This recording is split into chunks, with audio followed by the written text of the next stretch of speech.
Сәлем құрбым, бүгін сіздерге апельсинмен жасалатын кекстің түрін көрсететін боламын. Егер де сіз дәл осындай рецептті жасап көрмеген болсаңыз, жасап көріңіз. Ал егер де жасаған болсаңыз, басқаша түрін жасауға кеңес беремін. Үнемі бір ғана затпен, бір ғана пирогтың түрін, бір ғана тамақтың түрін жасай бермей, ас мәзіріне жаңаша өзгеріс, жаңаша дәм, жаңаша үйлесім ойлап тапсаңыз, сіздің өміріңіздегі бір күніңіз болса да, басқаша өтуіне өзіңіздің әсеріңізді, үлесіңізді тигізесіз. Ал барлық керек заттардың тізімін мен описание бөліміне жазып кеттім, сол жақтан кіріп қарап алсаңыздар болады.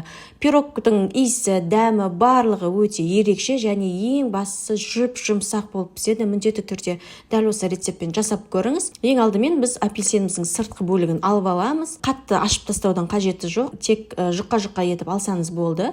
Одан кейін ішіндегі согын құйып аламыз.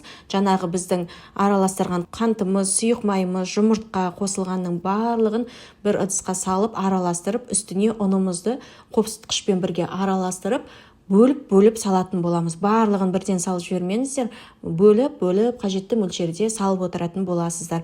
Барлығын жақсылап араластырамыз. Осылай дайындап жатқан кезде пешімізді біз ыстық қылып қыздырып қоямыз алдын ала. Міндетті түрде пешімізді 180 градуста қыздырып қоямыз. Кекстің формасын шығарып, барлығына құйып шығатын боламыз. Қасықтың көмегімен осылай құйып аламыз. Кекстің формаларын майлаудан қажеті жоқ, себебі пирогтың ішінде өзінің майы бар, және бұл силиконовый болғаннан кейін ешқашан бұған жабысып қалмайды. Егер сіздерде бұндай кекстің түрі жоқ болатын болса, кәдімгі үйдегі пирогтың ыдысына жасап, пирог қылып жасап жесеңіздер де болады.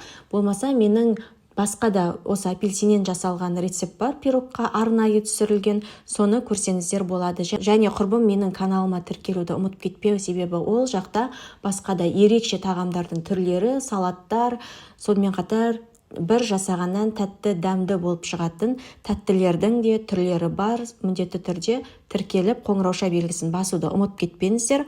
Одан кейін барлығын осылай кекстардың ыдысына, формасына салып шығамыз. Орташа көлемде саламыз, бір қасықтан, бір жарым қасықтан салсаңыздар болады. Толтырып саламыз. Осылай формамызға салып болғаннан кейін 180 градуста 25-30 минут пісіріп аламыз. Сосын қыздар тағы бір ескертетін жағдай, бұл әркімнің пеші әртүрлі. Кейбір пештер тез қызады, кейбіреулері ақырын қызады. Сондықтан әр пештің фирмасы барлығы әртүрлі болғандықтан міндетті түрде 20 минут өткеннен кейін сіздер кекстарыңызды қарап тұрыңыздар. Түсі сарғайғаннан кейін үстіне жаңағындай зубочисткамен тесіп, көріп, піскен-піспегенін біліп алсаңыздар болады. Мінекей біздің пирогымыз пісіп шықты, жақсы көтеріледі және ең бастысы жұмсақ болып шығады. Міндетті түрде жасап көріңіздер, сіздерге ұнайтынына сенімдімін. Ас болсын.